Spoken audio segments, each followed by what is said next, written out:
کل اور اس کا آپ کا سوابی موٹر وے پر ایک پروگرام ہے جلسے کا 9 کو. کل 9 ہے نا؟ پرسوں معافی صاحب پرسوں. کل کوئٹہ میں ہے جی ہمارا 8 کو کوئٹہ میں ہمارا قرارداد پاس کریں گے اس جی. عمران خان صاحب قراردادوں سے باہر آئیں گے؟ قرارداد پاس کریں گے آگے کی موومنٹ، اس موومنٹ کو آگے لے جانے کے لیے. اس کے اور باقی جو چیزیں ہیں جو ہمارے اسپیسیفکس ہیں ان کو ہائی لائٹ کریں گے، ہم ان کو آؤٹ لائن کریں گے. مجھے سمجھائیں ذرا اس کو. اس تحریک کا سنگل آبجیکٹو جو ہے وہ ہے خان صاحب کو رہائی دلوانا. وی فیل کہ ان کو الیگلی اینڈ انکانسٹیٹیوشنلی انہوں نے قید میں رکھا ہوا ہے. اس کے لیے جو ہم نے سٹیپس لینے ہیں ان کی اناؤنسمنٹ جو ہے وہ اس جلسے کے اختتام کے اوپر کی جائے گی. آل دی سٹیپس. تو اس جلسے میں نہ کوئی دھرنے کا امکان ہے، نہ اسلام آباد آنے کا امکان ہے؟ صرف یہ جلسہ ہے. یہ جلسہ ہوگا اور رات کو ختم ہو جائے جائے گا. ختم ہو جائے اور اس میں یہ اعلان ہوگا کہ اب ہم نے لیٹ سے 9 تاریخ کا جلسہ ہے تو 12 تاریخ کو فلانی جگہ جانا ہے، 14 کو یہ ہوگا اور 17 یا 18 کو ہم اسلام آباد آئیں گے. اپنا پورا یہ اس تحریک کے آغاز ایسے اعلانات ہوں اس گے. تحریک کے اناؤنسمنٹ ہے. یہ بھی ہو سکتے ہیں اور بھی ہو سکتے ہیں. وہ کیا ہوں گے اس کے بارے میں اس وقت نشاندہی ان کی نہیں کر سکتا. وہ پرسوں پتہ چل جائے گا سب کچھ پلان ہے وہ پتہ آپ کو سب لیڈ کون انشاءاللہ تعالیٰ جی. علی امین گنڈاپور صاحب لیڈ کر رہے ہیں. صرف وہی خان صاحب کے ہاں وہ لیڈ کر رہے ہیں. باقی پنجاب سے، سندھ سے، بلوچستان سے اور آبویسلی کے پی سے اور باقی علاقوں سے، پاکستان کے جو خطے ہیں علاقے ہیں جو وہاں سب سے لوگ آئیں گے اور مختلف جگہوں کے اوپر جو ہمارے فنکشنز ہوں گے اس میں شرکت کریں گے. سو میں اگر ٹھیک سمجھاؤں تو آپ یہ کہہ رہے ہیں کہ ایک تحریک ہے، اس کا اعلان ہونے جا رہا ہے. علی امین گنڈاپور اس تحریک کو لیڈ کریں گے اور جو بھی اس کا لائمر ہوگا وہ 9 تاریخ کو ہو جائے گا. بالکل صحیح. اس کے خد و خال جو ہے، اس تحریک کے خد و خال جو ہیں وہ آپ تک پہنچائے جائیں گے 9 تاریخ کو. اور لیڈ اس کو اور ساری تحریک. بالکل ٹھیک. اب ذرا تھوڑا سا کیونکہ یہ بیانات آ رہے ہیں عمران خان صاحب کے باہر جانے کی، اس میں کیا صداقت ہے؟ یہ خواجہ صاحب نے بھی کہا، بلکہ وہ کہتا ہے اچھا رانا صاحب نے بھی کہا اچھا دونوں بھائی ٹرمپ عمران بھائی امریکہ جا کے رہے. کوئی سوچ ہے تحریک انصاف میں کہ عمران خان صاحب ملک سے باہر بھی جا سکتے ہیں؟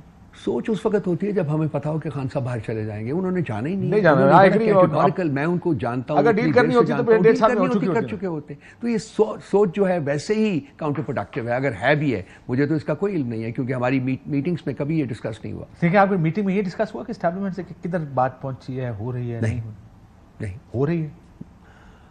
میں نے بارہا اس کو کلیریفائی کیا ہے کہ جی دیکھیے ایک اکائی ہے پاکستان کی وفاق کی، وہ ہے کے پی. اس کو ہماری پارٹی لیڈ کرتی ہے. علی امین گنڈاپور صاحب ہیں اور وہاں جو سچویشن ہے وہ آپ بھی جانتے ہیں، میں بھی جانتا ہوں، سب جانتے ہیں. اس میں سیکیورٹی ایجنسیز کا بہت رول ہے، انٹیلیجنس ایجنسیز کا بہت رول ہے اس پروونسز میں. تو اس پیرائے میں علی امین گنڈاپور صاحب کی ایک ریگولر جو کانٹیکٹ ہے ان کے ساتھ رہتا ہے. اس سلسلے میں 22 اگست کا جلسہ بھی انہوں نے ہم سے ریکویسٹ کر کے پوسٹ پون کروایا تھا. وہ یہ بیرسٹر سیف کا میں نے سنا جی وہ کہتا ہے بشرا بی بی کی رہائی عدالتی نظام کے تحت ہوئی اور اس کے نتیجے میں دوبارہ گرفتاری کا نہ ہونا، میں سمجھتا ہوں گنڈاپور کی جو کوشش تھی اس کے نتائج.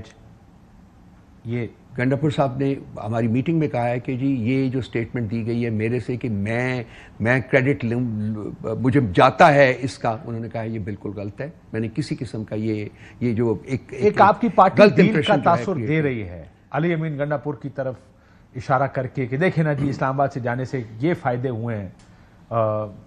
سو ایک تاثر دیا جا رہا ہے ڈیل کا. دیکھیں کاشف، اگر آپ لفظ ڈیل استعمال کریں گے میں انکار کروں گا. ڈیل نہیں کرے گی پارٹی، لیکن اگر آپ بات کریں گے ڈائیلاگ کی کہ بات چیت ہونی چاہیے تو آپ کو پتا ہے کہ میں ہمیشہ میری پوزیشن رہی ہے. آپ نے کہا نا عمران نے ڈیل نہیں کی، اگر 1.25 سال تو اب بھی نہیں ہوگی. تو جنہوں نے ڈائیلاگ ابھی تک نہیں کیا آپ کیوں کریں؟ نہیں ڈائیلاگ دیکھیے انگیجمنٹ جاری رہنی چاہیے. انگیجمنٹ جو ہے اس کو ختم نہیں کرنا چاہیے اور میں اس کا بہت قائل ہوں. میں ہمیشہ اس کو کہا ہے اس کے بارے میں اور اسی سے مسائل حل ہوتے ہیں. اور میرا خیال ہے کہ جو کے پی لیول کے اوپر انگیجمنٹ ہے وہ بڑا ایک اچھا مطلب ایک اچھی چیز ہے اور اسی کو ایکسپینڈ کرنا چاہیے، اسی کو بڑھنا چاہیے، آگے کی طرف جانا چاہیے. ڈیل کے لیے نہیں. پاکستان کے مسائل کا حل صرف اور صرف اس چیز میں مقید ہے کہ پاکستان کے تمام ادارے اپنی کانسٹیٹیوشنل ڈومین آئینی حدود کے اندر رہ کے آپریٹ کریں. یہ ون لائن جو ہے اس کا سلوشن. اس کا مطلب پھر آپ سے تو بات چیت کرنی نہیں چاہیے.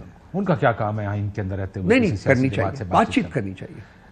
اگر آپ ڈس ایگری بھی کریں پھر بھی بات چیت ہونی چاہیے. آئین کے اس میں رہتے ہوئے وہ بات کر ہی نہیں سکتے. دے کی ناٹ ٹاک ٹو یو.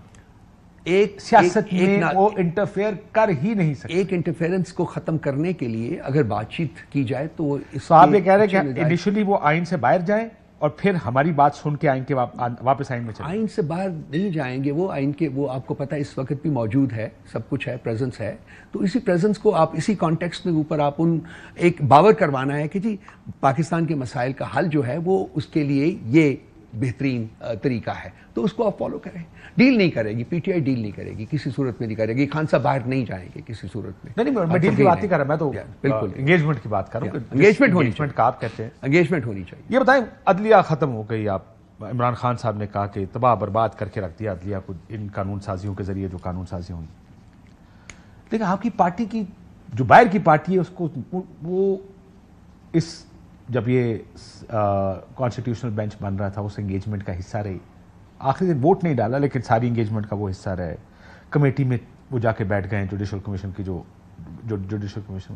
آپ لوگ کس طرف کھڑے ہیں؟ یا تو آپ کہیں کہ یہ بالکل تباہی بربادی ہے, ہم اس کا حصہ نہیں بنیں گے, آپ حصہ بھی بن جااتے ہیں اور آپ جوڈیشل کمیشن کا حصہ بنے ہیں. اور جوڈیشل کمیشن کے حصہ بننے کے پیچھے جو ریشنل تھا وہ یہ تھا کہ یہ ایک آن گوئنگ پروسیس ہے اور جج صاحبان جو ہیں from time to time appoint ہونے ہیں اور اس میں ہماری آواز جو ہے وہ سنی جانی چاہیے. تو ہم ایک کائنڈ آف انڈر پروٹیسٹ ہم اس میں شامل ہوئے. ہم آئینی ترمیم کو نہیں مانتے اور ہم اب سپریم کورٹ میں ہم جا رہے ہیں, سپریم کورٹ میں جا رہے ہیں.